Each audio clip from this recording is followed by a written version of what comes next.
I'm like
Emily and Matt, are you guys ready? Yes. Yep, ready to go. Ready to go. Scott, right. this is John. I see Paul's name here on the list too. So,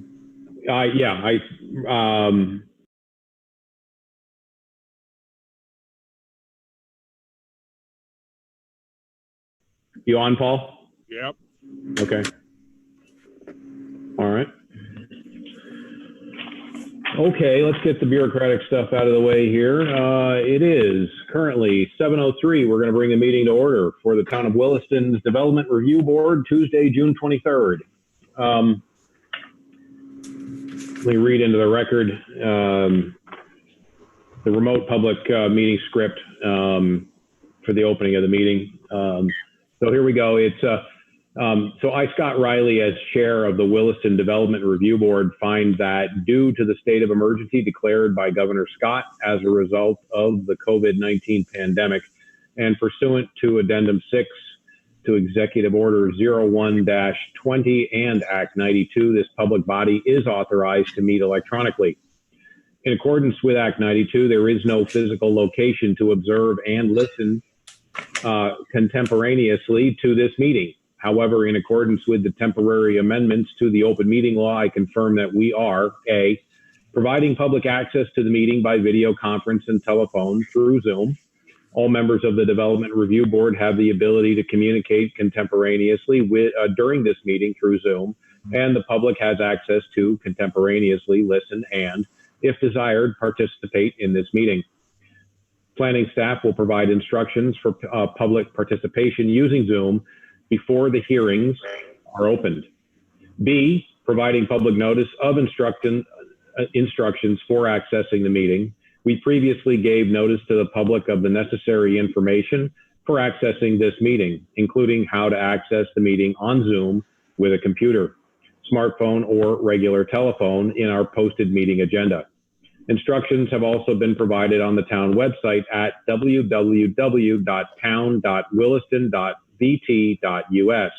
Click on Departments and Services, then Agendas and Meetings, and navigate to the desired meeting date. C, providing a mechanism for the public to alert the public body during the meeting if there are problems with access. If anybody has a problem, please use the chat feature with Zoom, which is open parentheses, Alt+H, close parentheses. Email or call Emily at eheymann, EHEYMANN @willistonvt.org or 802-878-6704, extension 3. D, continuing the meeting if necessary. In the event the public is unable to access the meeting, it will be continued to a time and place certain. Please note that all votes taken during this meeting that are not unanimous will be done by roll call vote in accordance with the law. Let's start the meeting by taking a roll call attendance of all DRB members participating in the meeting. So Scott Riley is here. David Saladino? Present. Present. Paul Christensen? Present. Pete Kelly? Present. John Hemmelgarn? here. Here. Okay, so roll call is complete. We have 5 members of the Williston Development Review Board. Oh, you forgot Dave Turner. Yeah, I did forget Dave Turner. David? Thanks, Scott. I'm here too. Maybe. David Turner is here. I knew that, and I just didn't write his name down. All right. We do. So the meeting is open.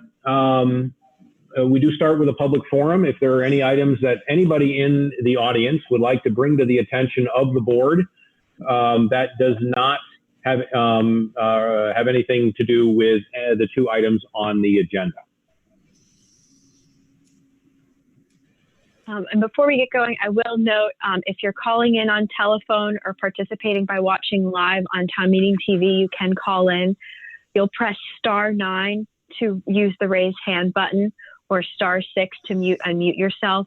If you're participating on Zoom, you can use the chat feature to communicate any troubleshooting issues, or click on the participants section to press the raise hand button. Either of those will notify me that you would like to provide testimony verbally. Okay. All And right. apologies for not having camera tonight. I'm on a desktop. Not a problem, Emily. Let's see here. Okay. So we're going to get started. We'll get started if I can figure out how to use my computer. There we go. Okay, so first up tonight is HP 20-03, Chapin, Kaynor, and Patricia Carr requesting a certificate of appropriateness to replace the roof and add a weather vane at 77-79 Penny Lane in Williston. This is in the National Register, or on the National Register of Historic District in the Village Zoning District. Emily or Matt? I'll get you started on this in a second, Scott, but I recommend asking for any public comment related to items not on the agenda before we jump into this. So I think I did that, Matt. Oh, did you? Was it in the script? I'm sorry if I missed it. I did do that. I will happily ask it again if there's anybody out there that would like to add anything to the or make any comments to the board that on items that are not on the agenda. Okay. Right, Matt, sorry. should we mention the continuance of U-Haul too? Yes. I don't know if that was listed on the agenda. So originally we had the discretionary permit for the U-Haul facility as part of the Robert subdivision on Williston Road. It was noticed for tonight, and the applicant has requested a continuance. And Emily, do you have the continuance date? It's going to be in the newspaper for July 28th. However, they push it off to August 11th, and we have advised the applicant to renotice it by sending new abutters letters to everybody. Okay, so And Emily, do you have the DP? Yes, I can pull that up.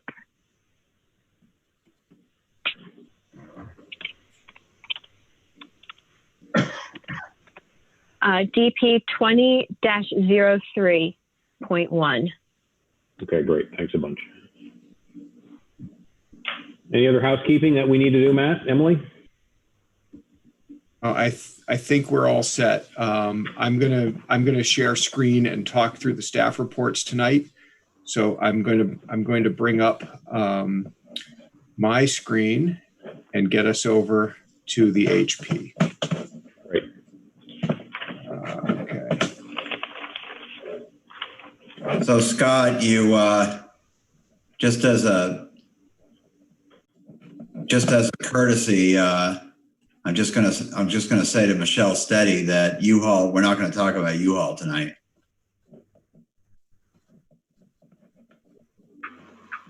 Oh, I can unmute Michelle.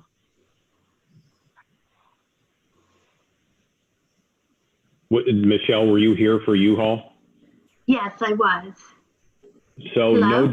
Hi, Michelle. So no discussion on U-Haul tonight. It has been pushed out. It has been continued to August 11th. Very good. Thank you. Yeah, thank you for coming. Sorry for the sorry for the late notice. No problem. Thanks again. Have a good night. Bye. Okay, bye-bye. Thank you, Pete. You're welcome. Okay, Matt. Okay, so we're back to our HP for 77 to 79 Penny Lane. This is a request for certificate of appropriateness, and the proposed project is to replace the roof and add a weather vane to the turret on the main structure, which is the house at 77 to 79 Penny Lane. You might know this as the house that's set back from the road behind the Lizotte camera building in the village. Below in the staff report, you see the applicable standards from the village design guidelines, as well as Chapter 42 regarding the application and of the application of the rules as they relate to historic materials on historic structures. This is a slate roof on the turret. The applicant has noted that there needs to be, for the work to be warranted, warranted copper on the edges of that roof, and I'll bring up a picture of that in a moment, and a weather vane is also proposed. This project was reviewed by the Historic and Architectural Advisory Committee at their meeting on May 19th, and they made recommendations. One was to consider treatment to weather the copper prior to installation so it doesn't go up all shiny. And the other was that the HAC supported the selection of weather vane the applicants had made. I'm going to move over to their application materials. Their letter that was enclosed in your packet describes a little bit of the history of the structure and this part of the structure. And the photograph here that I've got on my screen now shows how the copper would be applied on the edges of the replacement slate roof on the turret.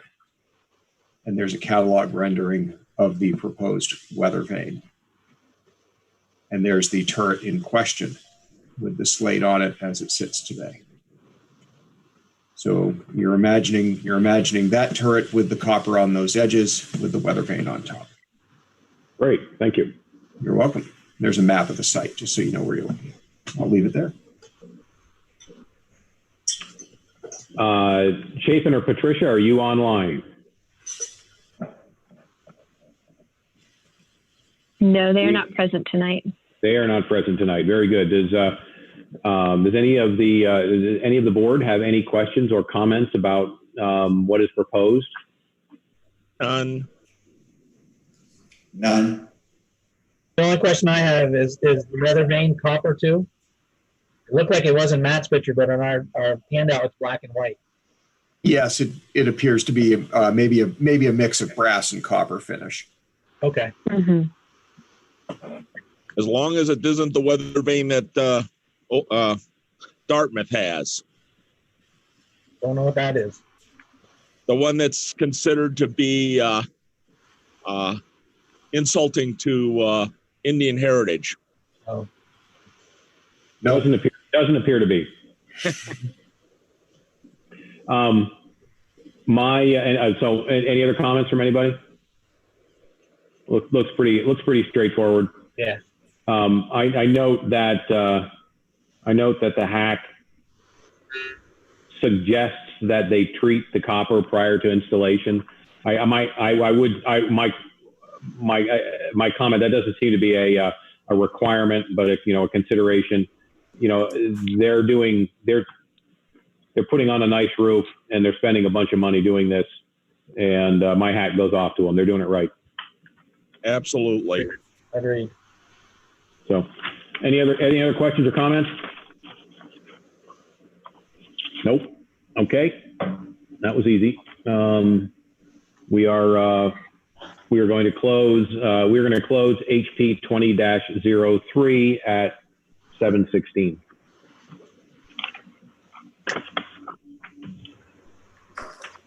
Okay. Next up, we're going to open up DP 20-08, Deborah Macdonald and Robert Gatta, requesting a discretionary permit for a proposed 2-lot residential subdivision on a 9.7 acre parcel. And they're going to create one new dwelling unit at 1256 Old Stage Road. We're going to open the hearing up at 7:16.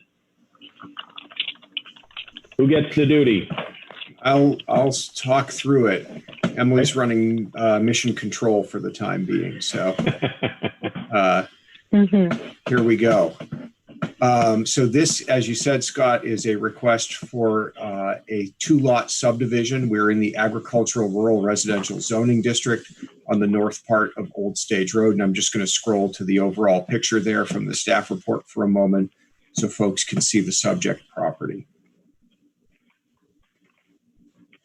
This parcel is 9.78 acres. The proposal is to divide it into 2 lots. There's one existing dwelling unit on the parcel today. So this development would add 1 dwelling unit to the site for a total of 2 dwelling units. There was a late update to the staff report I should make everyone aware of. The residential density section did not initially identify that a wetland delineation had been performed by the applicant and provided with their submittal. That delineation has taken place, and that information was added to the staff report. Project history. This is the first review by the DRB of a discretionary permit for this project. This project did go through growth management in March of this year. If anybody remembers March of this year, that's when that happened. It did happen remotely on Zoom, so it looked a lot like this. And then if you really dig back in your memory banks, you'll remember September of 2019, which was when the DRB reviewed this project as a pre-application and authorized it to move forward to growth management in 2020. There was a prior application on this project in 2008, 2009, which is also discussed there in the staff report. That ended when the project did not at that time receive allocation. So we've moved past that one, and we're in a whole new review sequence at this point. So the DRB did make a few recommendations related to pre-application. The first was to adopt the Public Works comments as recommendations. Public Works noted the requirement for an access permit. That's typically a permit that someone needs to obtain when they are ready to construct a driveway for a new dwelling unit, but it's not required at the time of subdivision approval. Access permits are typically about driveway line of sight clearances and culvert sizing to maintain drainage in any ditches along the road. The other comment from Public Works was about providing an easement along Old Stage Road for multi-use path, and some of the board may recall us discussing this either at growth management or pre-application. The applicant's not showing a easement for a path. The comprehensive plan the town is operating under today does not show a desired path connection in this location, and the project did not represent that it would provide a path at growth management, so there was no commitment to provide a path made, and no points were awarded for that. Therefore, there's, in the eyes of the staff, not a requirement going forward for a path easement. There's also a conflict with existing town water utilities in the road to place a path along the side of the road on the subject property. The DRB also adopted the comments from the Williston Conservation Commission as recommendations in the pre-application, and you can see those there. And the Conservation Commission recommended the establishment of a building envelope and a runoff and erosion control checklist be completed as part of the discretionary permit application. And we do have an application showing a building envelope and a completed runoff and erosion control checklist that was in your package for review tonight. And there are some further comments related to Public Works and Fire, just noting their ongoing requirements that apply to most new development. And as we mentioned, there is a professionally prepared wetland delineation shown on the site plan that you have in front of you tonight. The purpose of the subdivision is to create one new single-family dwelling. Residential uses are one of the few uses of land that are allowed in the agricultural rural residential zoning district. In terms of density, the applicant is proposing a total of 2 dwelling unit equivalents in the form of 2 units that each will have 2 or more bedrooms. That's 2 because it's the existing unit plus 1 more. And you can see here that staff has performed a density calculation in this zoning district. Slopes between 15 and 29.9% are worth a little less density. Wetlands are worth nothing, and slopes steeper than 30% are worth nothing. And you can see that on this property, we have the prior calculation with no wetlands, or sorry, we have the calculation with 4 acres of wetland, meaning that of the 9.78 acres on the parcel, 5.78 are unconstrained. The maximum number of dwelling unit equivalents that could be permitted on the parent parcel here is 3.16. The applicant is proposing 2. Therefore, the project conforms to the density standards of the bylaw. In terms of dimensional standards, we have a lot area and lot frontage requirement in this district. The parcel, it's not a perfect 50-50 split, but the 2 proposed parcels are 4.3 and 5.48 acres, both larger than the minimum parcel of 80,000 square feet. Lot 1 will have 283 feet of frontage, and the proposed lot 2 would have 222 feet of frontage, both greater than the 40-foot frontage minimum required in the district. In terms of permanently protected open space, because the parent parcel is under 10.5 acres, permanently protected open space is not required as an element of this project. However, as we mentioned in response to Conservation Commission comments, there is a building envelope proposed. Traffic study was not requested at pre-application, and the administrative permit for a new single-family dwelling will include a requirement that traffic impact fees be paid. In terms of access, there are no proposed changes to the existing house.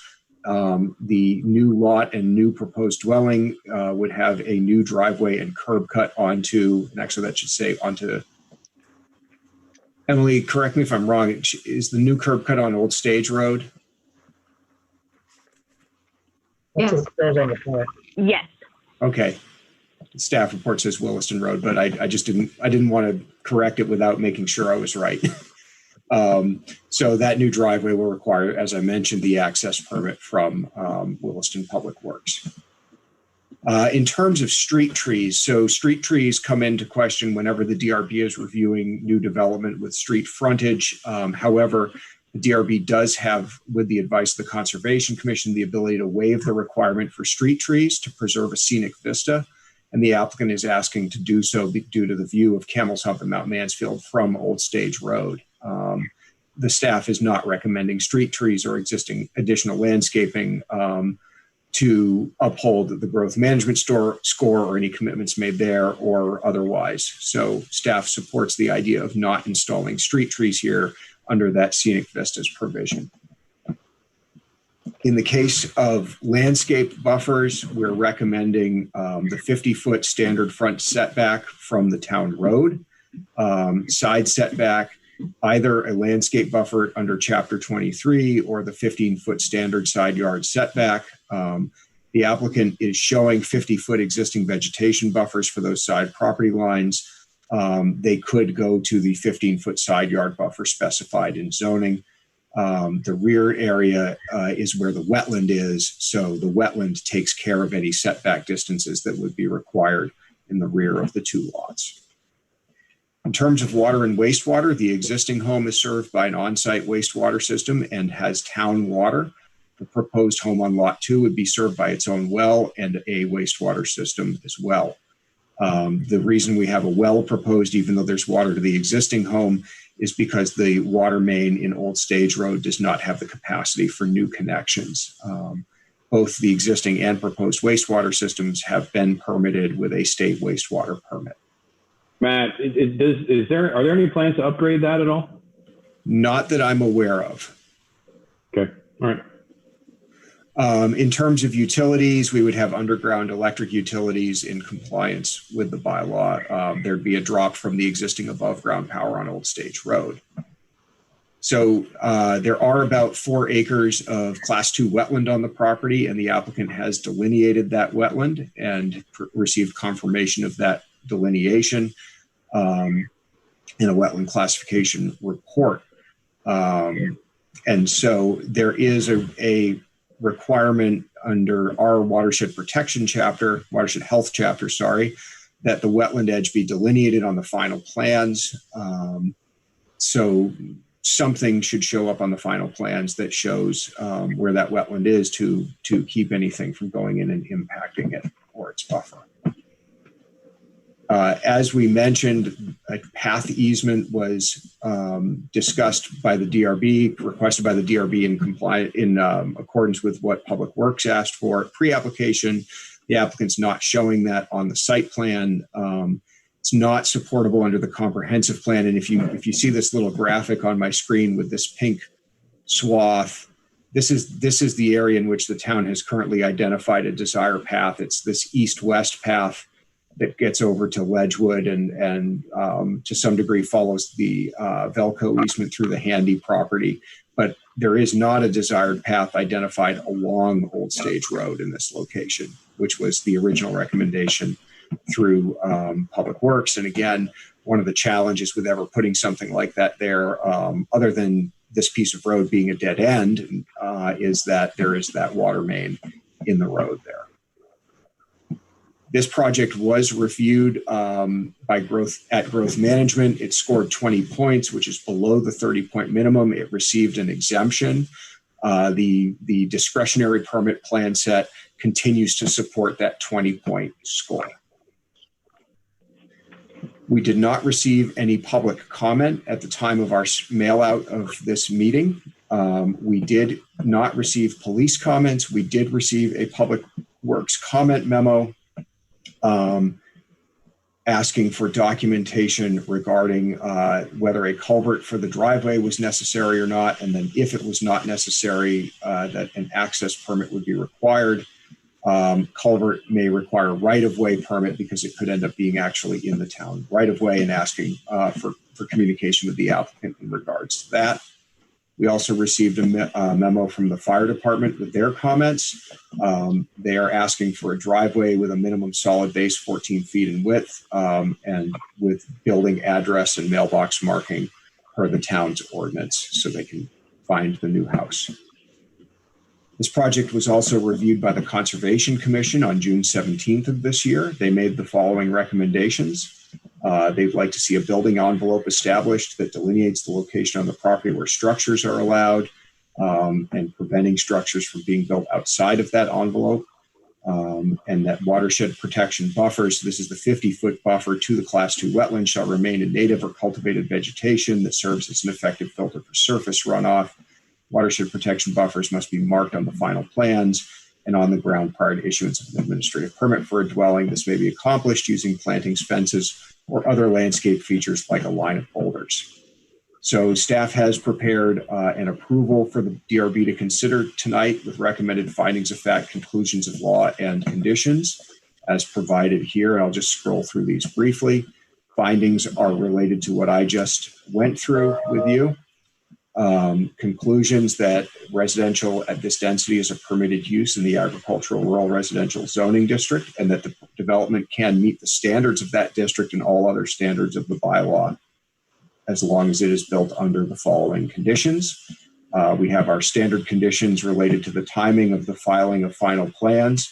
This draft set of conditions adopts the recommendations of the Conservation Commission, the Public Works Department, and the Fire Department as conditions of approval for the DRB. And then we have a lot of other standard conditions that the DRB typically applies to all discretionary permits, and that are applicable as they relate to this project.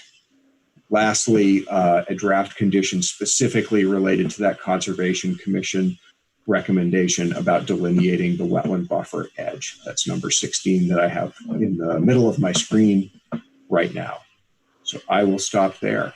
And just Deb or Andrea, if you want me to move to someplace in the staff report or submitted materials, I have the site plan up as well, and just let me know and I'll do that. Thank you, Matt. Let me get a little housekeeping done here.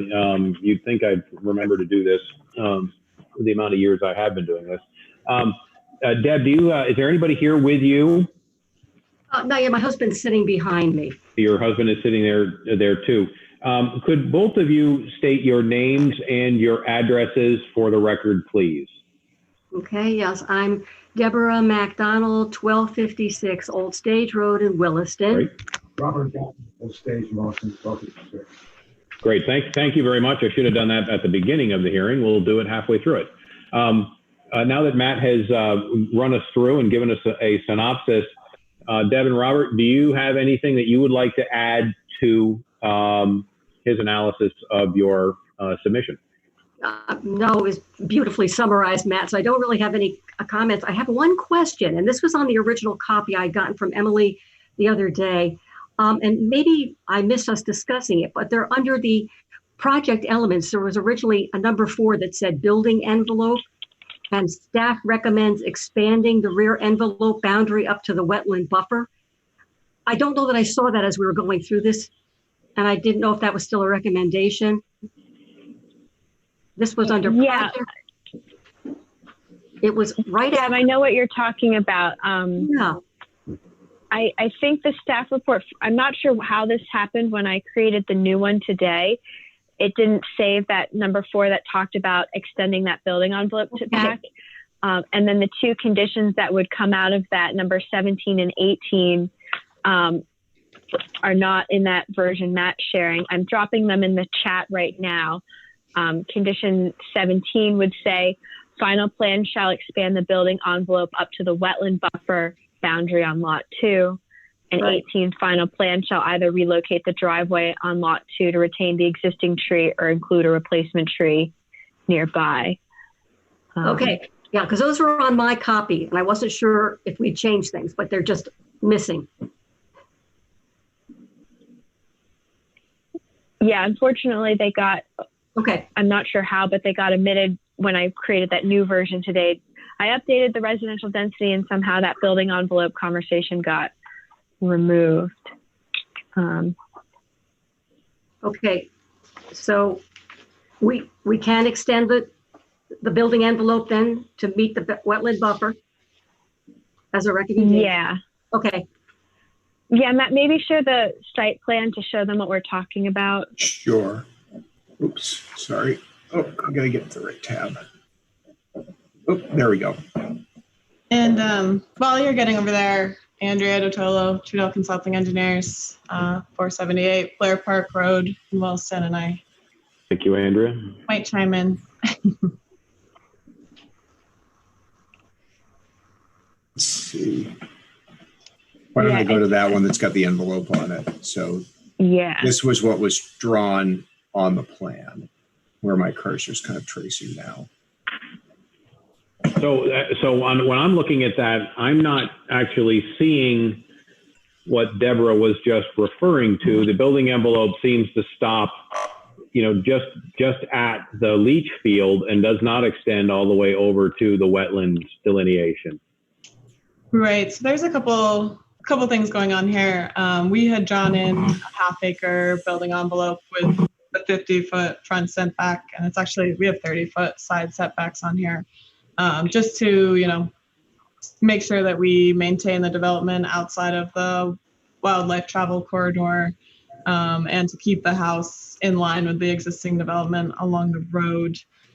What's come up since then, and I believe we discussed it at growth management, is that the Adams Apple Orchard may purchase this lot, and if they do, we want to give them as much flexibility as we can as far as if they need to put up a shed or some sort of structure. So the town had suggested extending that building envelope back to the edge of the wetland buffer, just to give them that flexibility. Does that mean that you might relocate the leach field? The leach field has been permitted there for a long time, and we will be keeping that existing permit that's been issued as is. Okay. yeah, and this recommendation came through your report. It wasn't something we've requested, so I don't know if you want to have additional dialogue about that yourselves. And I was curious, as far as this approval goes for the construction of a single family home or a dwelling unit, I am wondering if that building envelope would have to apply if an agricultural use was on the lot and no dwelling unit was ever built. If the building envelope isn't going to apply to the agricultural use, then I don't know that we have. No, it's not going to, right, Matt? It probably would not. If we were in an open space subdivision, we have been advised by the state that they, in reviewing those, would treat an envelope in an open space subdivision like a setback line. And essentially it raises the level of scrutiny when someone wants to build a structure outside of that. Where this is not a subdivision with a required amount of open space, we know today in 2020 that we would not treat an agricultural structure proposed outside of that envelope as you see it today the same way. I say we right now in 2020 because for the purpose of clarity, it may make sense to expand that envelope just so there's less of a question several years down the line if the same players aren't here in the office. But we could also write a condition that states that that building envelope is intended to apply to the residential development of the parcel and is expressly not meant to be applicable to allowed agricultural uses. So I think we can fix it either way, and the mutual goal between the applicant and the staff is just clarity, as far as I can tell. I think you clarified it beautifully, Matt.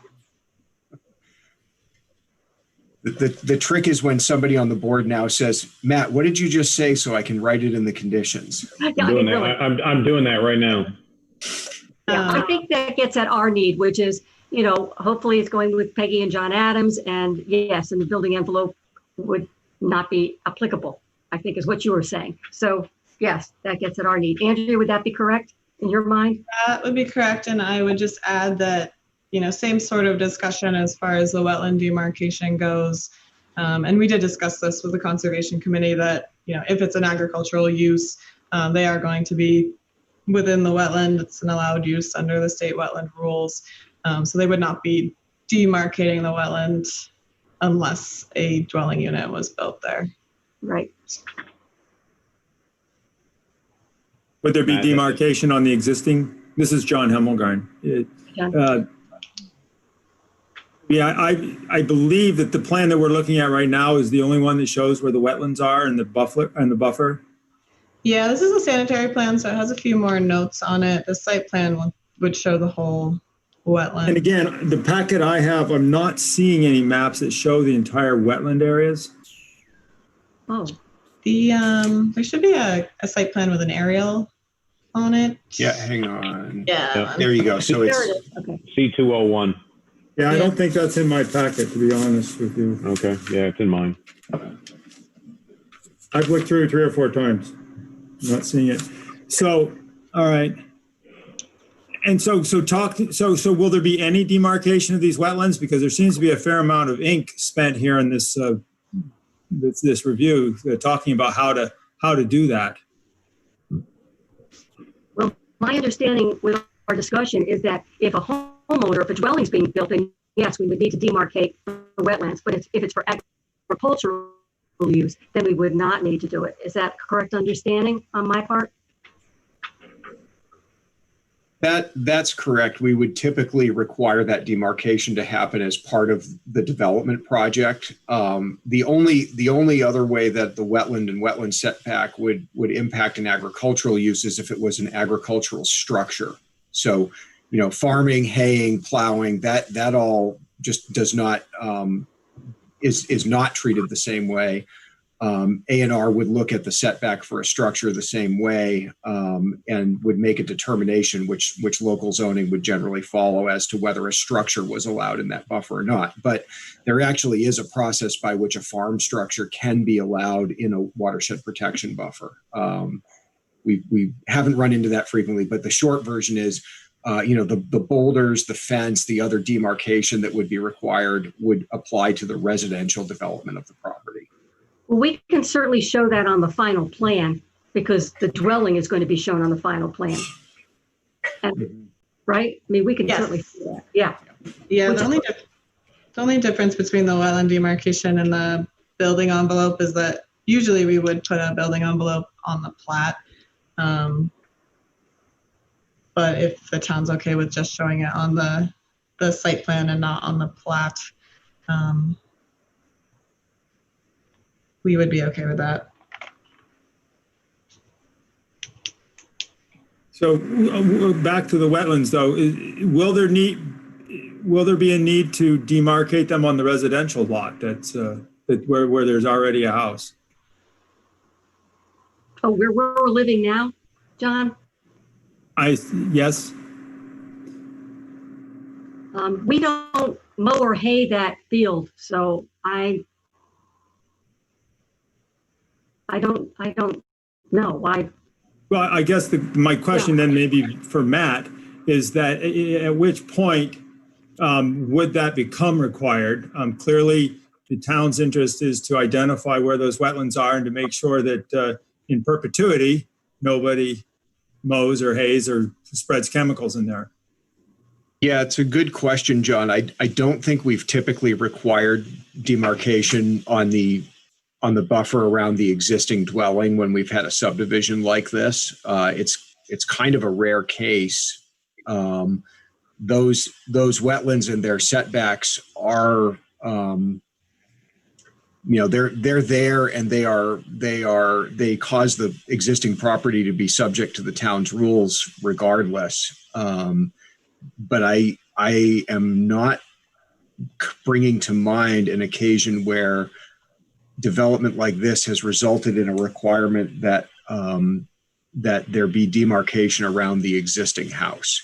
You know, what I think we've generally had as an issue in new development is it's when that development is new and fresh, and there are new residents and homeowners in there who want to do things, who want to mow a little bit of a bigger backyard or do some landscaping.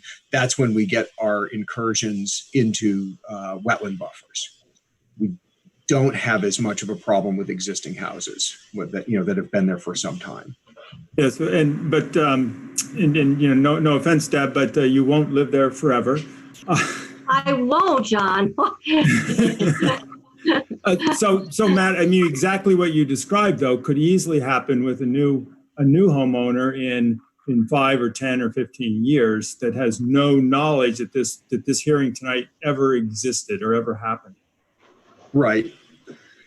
So it typically it would otherwise, absent some demarcation in the field, it would be handled the way the staff handles wetland impacts through our normal administrative permitting process, which is to say that when somebody wants to do something anywhere in town, we're always asking if they are proximate to a wetland and making sure that they meet those setbacks when we review their permits.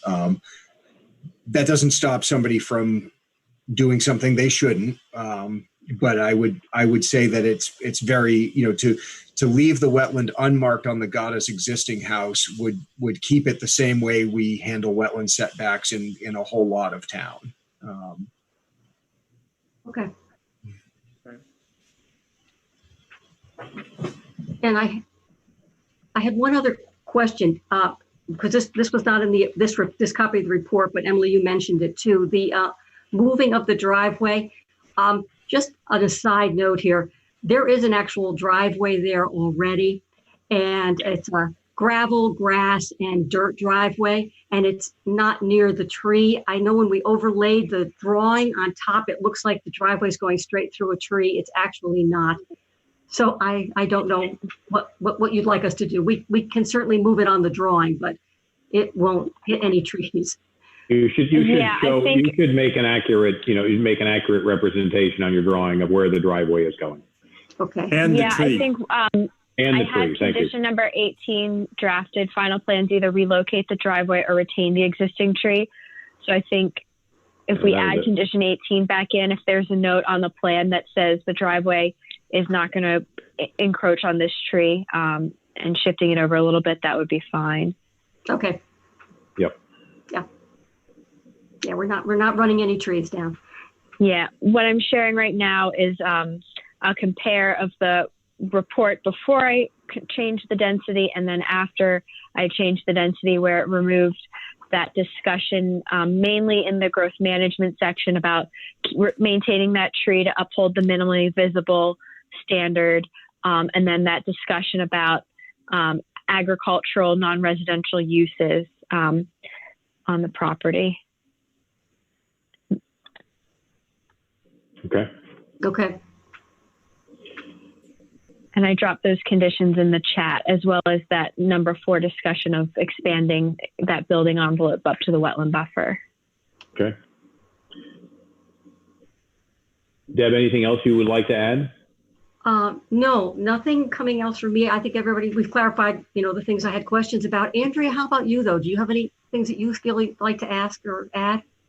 Nope, I think everything's straightforward. I haven't had any changes since growth management or pre-app, and we'll comply to those public works standards. I can just let you know that there wouldn't be a culvert required on that driveway.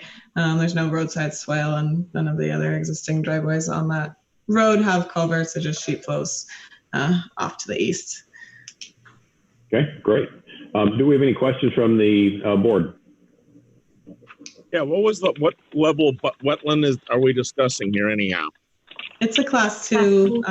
Yep, with a class 2. 50-foot buffer shown on there. The reason I asked the question is because if if you're farming, there is a farming exemption covering those wetlands. Right. Right. Yep. Meaning that you can go ahead and get a permit and you can plow it all under. Right, which is why we don't want to. We don't want to do that. Well, I'm talking about this new lot. If this new lot gets taken over by the apple orchard, they may want to be plowing it under. So the idea of having a permanently marked something that maybe be plowed under for agricultural activity kind of seems working at cross purposes there. Okay.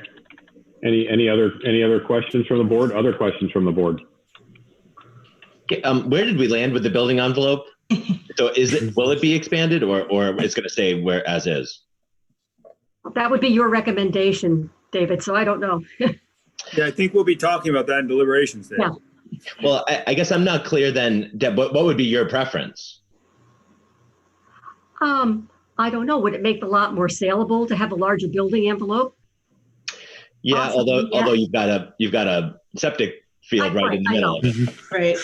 I think, either we'd like to definitely see it expanded or just clarify in the conditions that the building envelope only applies to the construction of a dwelling unit.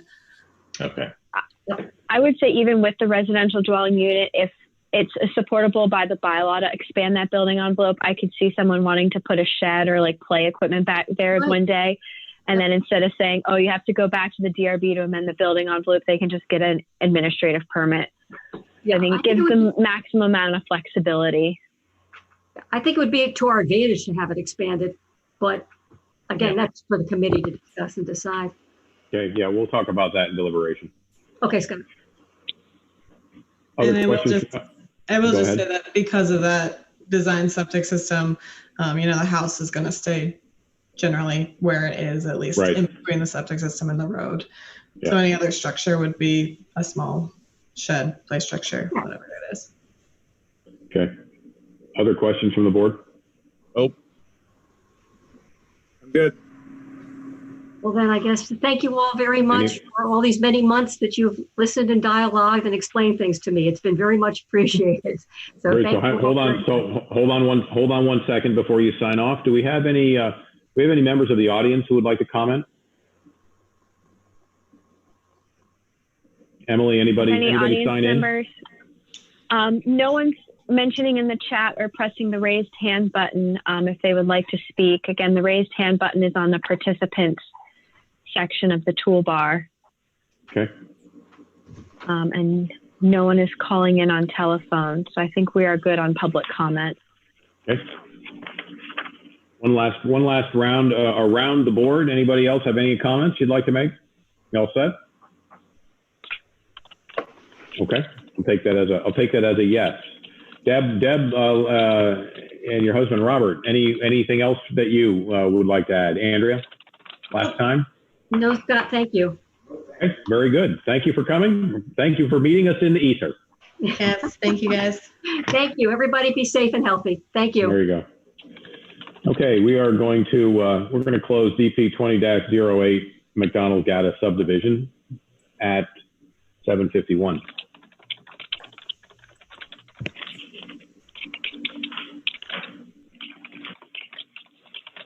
At this point, we are going to go into deliberation. If there's nothing else on the agenda. So, Matt and Emily. Yeah, we do have one public attendee tonight. So there is one other item on the agenda. There's no public hearing on the Catamount Golf tonight. It's just deliberations and the potential for a motion. And I believe both Peggy and Ruben signed off. So now we are just board staff and town meeting TV. Okay. Can you set it up so we are in deliberative mode? Yep, I will do that.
is out of the first of two deliberations that will occur tonight at 8 o'clock.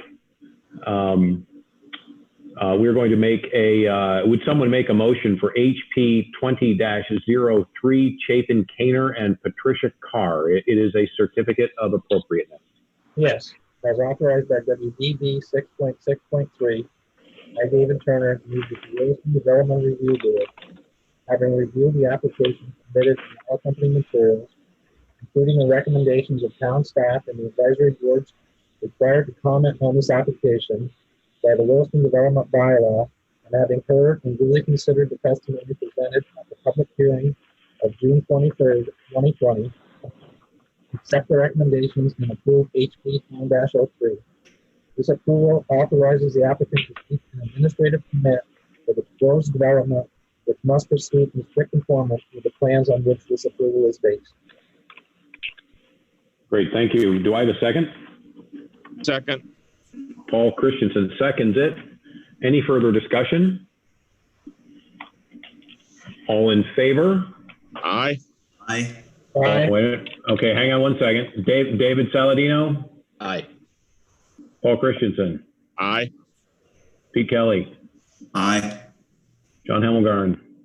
Abstain. John Hemmelgarn abstains. Dave Turner, Aye. Scott Riley, aye. One, two, three, four, 5 ayes, 1 abstention, no nays. Motion carries. Thank you. Okay, next up is DP 20-08, Deborah Macdonald and Robert Gatta requesting a discretionary permit for a proposed 2-lot residential subdivision. Who would like to make a motion? As authorized by WDB 6.6.3, I, David Saladino, move that the Williston Development Review Board, having reviewed the application submitted and all accompanying materials, including the recommendations of the town staff and the advisory boards required to comment on the application by the Williston Development Bylaw, and having heard and duly considered the testimony presented at the public hearing of June 23rd, 2020, accept the findings of fact and conclusions of law proposed by staff for the review of DP 20-08 and approve this discretionary permit subject to the conditions above. We've noted 3 additional conditions of approval. Condition number 16 should state final plans and administrative permit must include labeled monumentation interspersed between boulders and or fencing to delineate and explain the wetland buffer on the plans and on the ground. Condition number 17, final plan shall expand the building envelope up to the wetland buffer boundary on lot 2. And condition number 18, final plans shall relocate as needed the driveway on lot 2 to retain the existing tree. This approval authorizes the applicant to file final plans, obtain approval of these plans from staff, and then seek an administrative permit for the proposed development, which must proceed in strict conformance with the plans on which this approval is based. Do I have a second? Second. Is it Paul, was that you or is that John? No, it's John. That's John. Okay. John Hemmelgarn seconds it. Any further discussion? No. All in favor? Aye. David Saladino, Aye. Paul Christensen, Aye. Pete Kelly, Aye. John Hemmelgarn, Aye. Dave Turner, Aye. Scott Riley, aye. 6 ayes, no nays. Motion carries. Okay, thank you very much. Let's see here. John Hemmelgarn and Dave Saladino will be leaving. Would you like to review the minutes, Scott, before we leave? Yes. Yeah, that's a good idea. That's a good idea.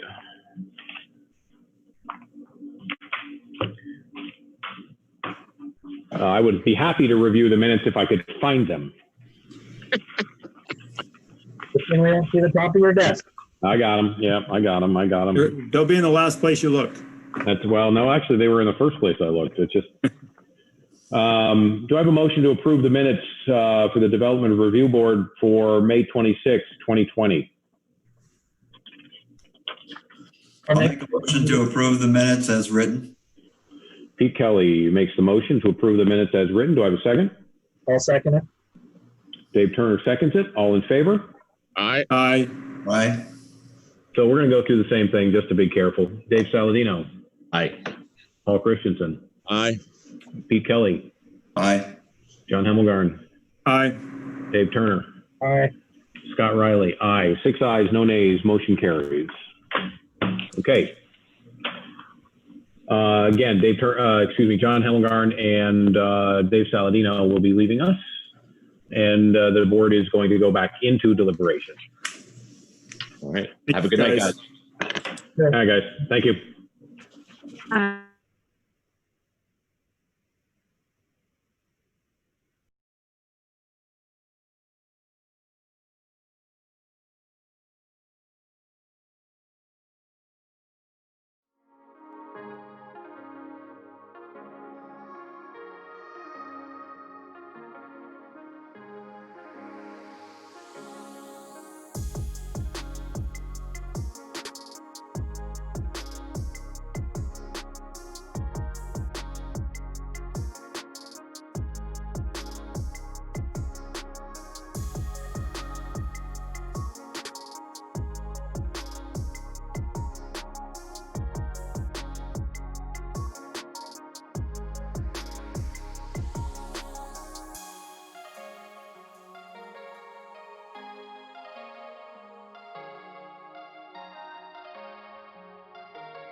Okay, welcome back, and the Development Review Board for the town of Williston on Tuesday, June 23 is out of deliberation at 8:41.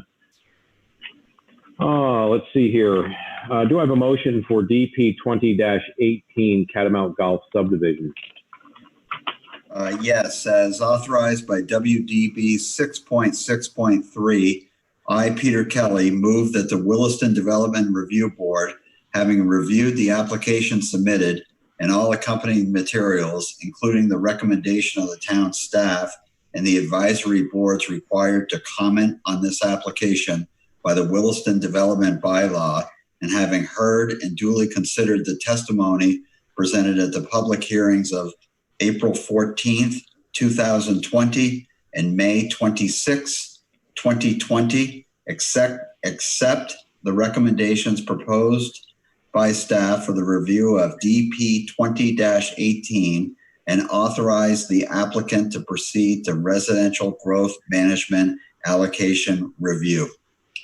The DRB has added condition number 10, which reads as follows: staff and applicant shall arrange for a site visit or site visits warned as a public meeting in conjunction with the discretionary permit application. Thank you. Do I have a second? I'll second. Dave Turner seconds it. Any further discussion? Nope. Okay, all in favor. Paul? Aye. Pete? Aye. David? Aye. Scott? Aye. 4 ayes, no nays, no abstentions, motion carries.